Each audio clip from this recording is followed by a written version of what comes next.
My mom would be at all my sporting events. Let's say I was playing football, okay?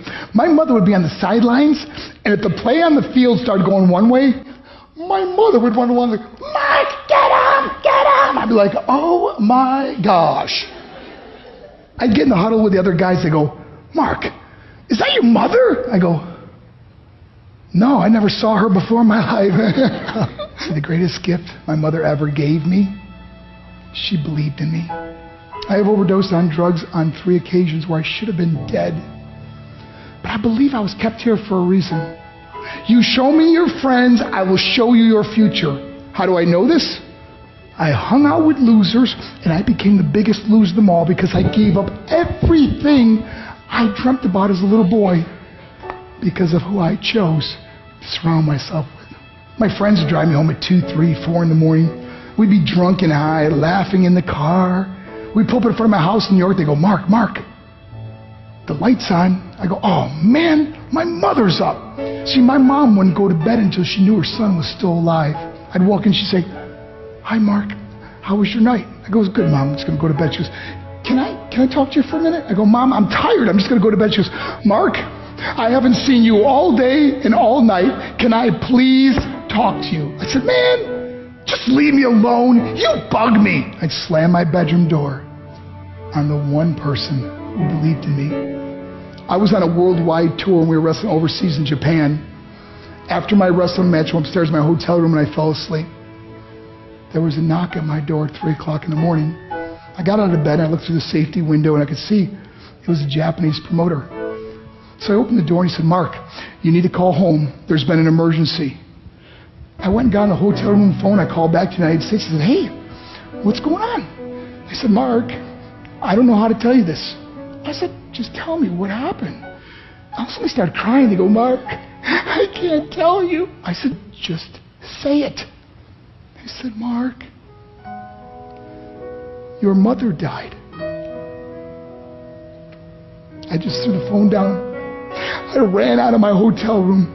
I took the elevator to the lobby, and when the doors opened up, I just ran out into the street. I mean, there was no cars, there was no people. It was 3 o'clock in the morning. And I walked down the middle of a street in Hiroshima, Japan, and I remember looking up and just saying, Mom, I am so sorry. I flew home for her funeral, and I was so nervous to walk up to her casket, so I just stood way in the back. And I kept looking from a distance. I kept thinking to myself, Mom, please wake up.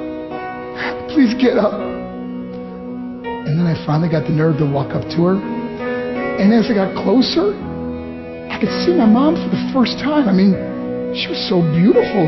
She was dressed in white. I mean, she looked like an angel. And I just stood over and I said, Mom, you are my hero. Everything I am, everything I hope to be was because of you. You loved me so much. You gave me a life. You're the only one that ever believed in me. How to repay her? By getting drunk? By getting high? By getting stupid? By hanging out with losers? For what? All she ever wanted to do was talk to me.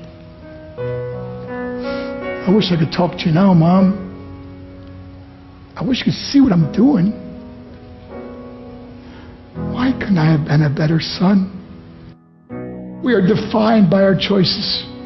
But if you surround yourself with people involved in drugs and alcohol and pills, it's a dead end. I'm not here to preach to you. I'm here to tell you I lived that life. It leads to broken hearts, broken relationships, broken dreams, and death.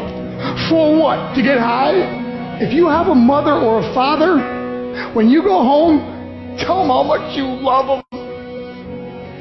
See, my whole life was about being rich and famous. I had to be a millionaire. I had to win the race.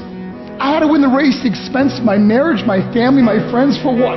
To be all alone in the world? I learned what is truly important, and that is how precious this gift of life is, and our families, and how quickly it can be taken away.